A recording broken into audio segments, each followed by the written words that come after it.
the idea had been by central banks to introduce this, as we said, central bank digital currency. But have you ever seen an article or a video or, whatever description of what it actually looks like? I mean, with central bank paper money, we know what it looks like, right? Yeah. Bank digital currency, we know, and, we've used it ourselves. We know what it looks like. But what does central bank digital currency look like? You see? So they never talk about that because people won't actually like the looks of it. Yeah. Because it apparently looks, and several central banks apparently, as I heard from my sources, have already fully developed the final stage of CBDC. I mean, it comes in stages, initially likely through your mobile phone, but that's only an intermediate step. And the final stage is, it's small, and it's the size of a grain of rice. Now, why is that? And that grain of rice is your entire wallet, or? Yes, it's your digital ID, your wallet, can be your passport, your key.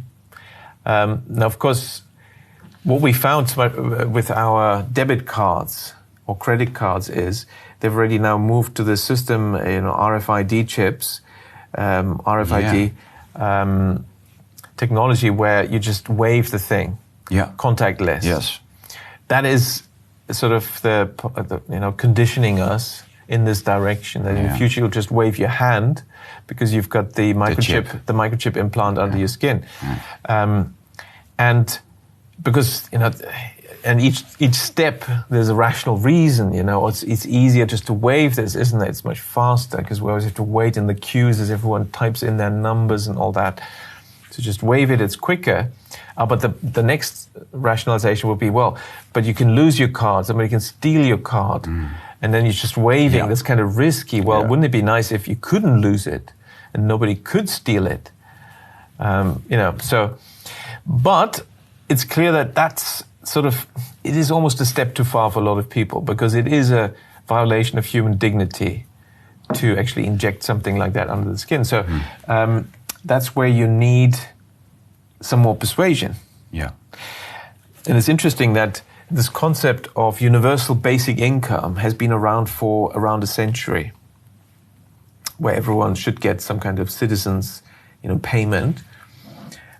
But the billionaire elites have so far not liked that. But since 2015, they've all come out. I mean, all the big billionaires and World Economic Forum have come out, this is a good idea, universal basic income. Well, why suddenly now?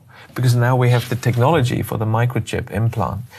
And so in 2017, Bill Gates came out and said that universal basic income is a good idea, but it's too early to introduce it. Now, what was still missing? So we had the technology for the microchip implant, but what was missing was the digital ID hadn't been introduced. Now, this is where this whole COVID agenda had become very useful.